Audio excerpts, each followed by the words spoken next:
Las reformas estructurales llevadas a cabo por el primer gobierno radical fueron mucho más allá de lo social y lo político. En 1918, Irigoyen demostró que su objetivo era crear un país nuevo, con una democratización de la sociedad que no tendría igual hasta 70 años después. El gobierno ampara todas las clases y cuida todos los intereses para que la soberanía popular pueda manifestarse con verdad. En 1890, un inteligente revolucionario llegó a las puertas del parque. Revolucionar arquitectura, gobierno con nosotros, significa renovación y juventud.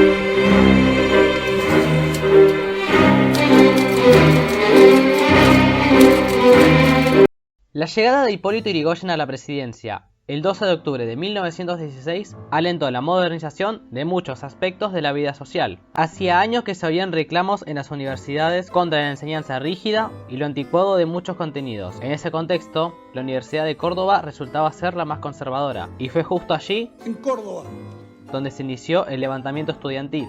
En respuesta a la imperante actitud conservadora del rectorado, los estudiantes emitieron un manifiesto a los hombres libres de Sudamérica. Al poco tiempo, se dieron como ecos hechos similares en la Universidad de Buenos Aires y en la Universidad de La Plata. Sus exigencias eran simples: gobierno conjunto de alumnos, profesores y graduados, asistencia libre, extensión universitaria y libertad de cátedra. Pero lo que habría sido una mera reforma de estatutos universitarios terminó convirtiéndose en un verdadero emblema, no solo de la Argentina, sino en toda América. Pero mejor vayamos al principio.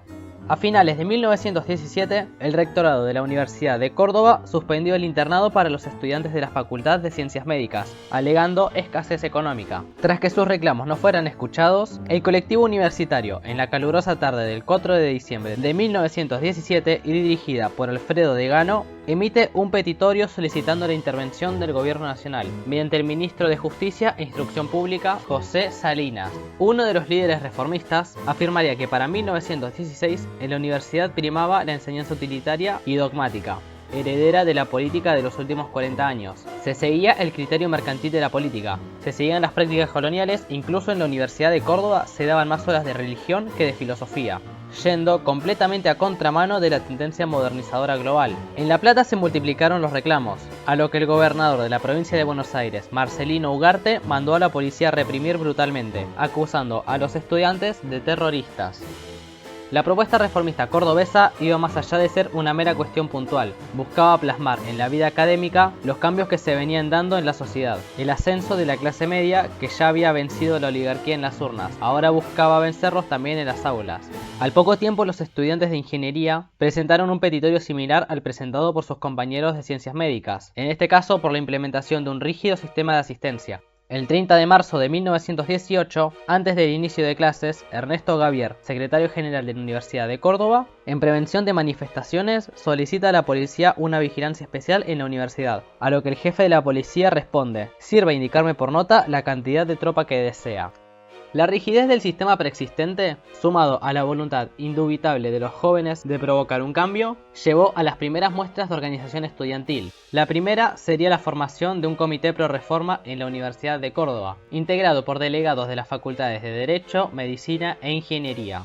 El mismo declararía la huelga general el día 31 de marzo, en una asamblea donde se pronunciarían Horacio Valdés, Gregorio Berman, Arturo Orgaz, Ismael Bordavere y Arturo Capdevila. Anunciaban claramente sus intenciones. No iban en contra del trabajo y del estudio, sino en favor de aulas del saber, con liberalismo científico y cátedras modernas, superando todo tipo de dogmatismo. El día 2 de abril, el rector anuncia la clausura de la universidad, a la vez que el Comité Pro Reforma solicita la intervención del Gobierno Nacional en el asunto, y el día 10 de abril extiende al presidente una copia del documento que contenía sus exigencias, sintetizadas en el gobierno tripartito, entre profesores, alumnos y egresados. Ni un segundo lo dudó Yrigoyen. El día 11 firma la intervención de la universidad, de la que designa a cargo a Nicolás Matienzo. Ese mismo día se funda la Federación Universitaria Argentina, y el presidente Yrigoyen se reúne con sus principales líderes, a los que comunica que su gobierno comparte el espíritu nuevo de la reforma. El 23 de abril, Matienzo finaliza el debate sobre los nuevos estatutos con el Consejo Superior de la Universidad de Córdoba. Viaja a Buenos Aires con el proyecto, que sería aprobado el día 7 de mayo.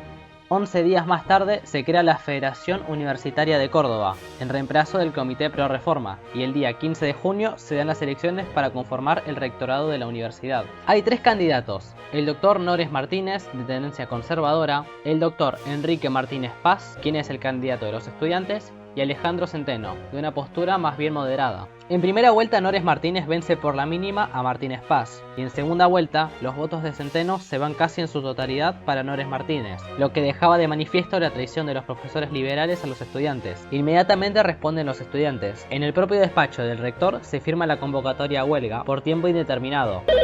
Diga. Sí, rector, tiene cara de sapo. ¿Eres tú, Homero?